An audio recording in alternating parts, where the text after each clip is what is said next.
The Royal Marines shepherded onto a rifle range. Buddy, good to have him back for Christmas. Now, I mentioned the Smiths. One of the first records I bought was How Soon Is Now. In the mid-1980s, of course, there were few bigger bands than the Smiths, but that meteoric rise was, I guess, just that. Before the decade was out, the band had fallen out and fallen apart, but their songs are still hugely popular and still finding new audiences. And 40 years on, the band's drummer, Mike Joyce, has just written his memoir.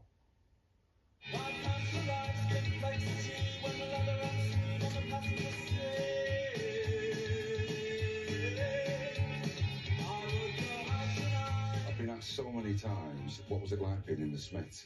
And I think just to say it was fantastic. It was great. It doesn't really do it justice, so I thought, let's just put it into print. I think the fact that we, did 4 albums in 4 years, 18 singles, Top of the Pops, toured the world, it was relentless. And it was just such an incredible experience.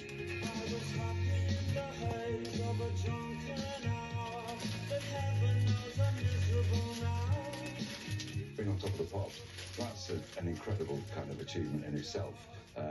But the #1 album, I mean, again, it wasn't like, we were trying, first album get to number 20 and then second 15, struggling to, to be successful. It happened overnight, really, once that first single was released. Everybody that's ever been in a band ever wants to be talked about in 30, 40 years' time, and that's exactly what's happened with the Smiths. We resonate with people even now, and it's, I think it's testament to the brilliant songwriting, obviously, of Johnny, and the contributions of Morrissey and Andy and myself. And you wrote the book with a bit of help from a woman from America who just helped. It's your words, yeah, but just helped you a lot. Yeah.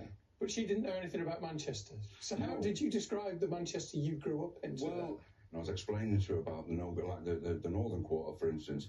It was pretty much a no-go zone, and there were no restaurants. You wouldn't go out for a bite to eat there because at 6 p.m. everything shut down. There's a couple of pubs there, and that was it. People didn't come to Manchester to visit. You came to Manchester if you had relatives here, or if you came to university, or the poly as it was then. Mm. People didn't come to Manchester for the weekend and come and hang out. I mean, I was down in London speaking to people down there and say, "Where are you from?" Manchester, and they go, "Oh, really? What's it like?" I said, "Well, it's all right." What do you mean? Is it okay up there? They had no idea what Manchester was like. It was, not the forbidden zone, but it was just a very kind of a dark place. So I tried to explain some of that, what Manchester was really like in the 60s and 70s, again, prior to the Smiths. Take me out tonight. And you've said very clearly you don't think there'll ever be an Oasis-style reunion, and obviously Andy's no longer with us, sadly. Would you have a beer with Johnny and Morrissey if you, as older men now? Could you sit down and have a pint and have a? No, I don't think so. I mean, I saw Johnny at Andy Rourke's memorial, and then I saw him at the match, the West Ham game. I saw him there, and we had a chat and stuff, and that's fine. Just keep it like that. I know that. I mean, obviously the Smiths can't reform because Andy's not here. But Morrissey and Johnny, if they want to get it together and do something, fair enough, off you go and have a good one.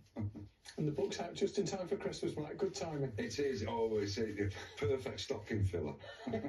Mike, it's lovely to see you. Thanks so much for talking to us. Thanks very much. Cheers. Yeah, if you want to catch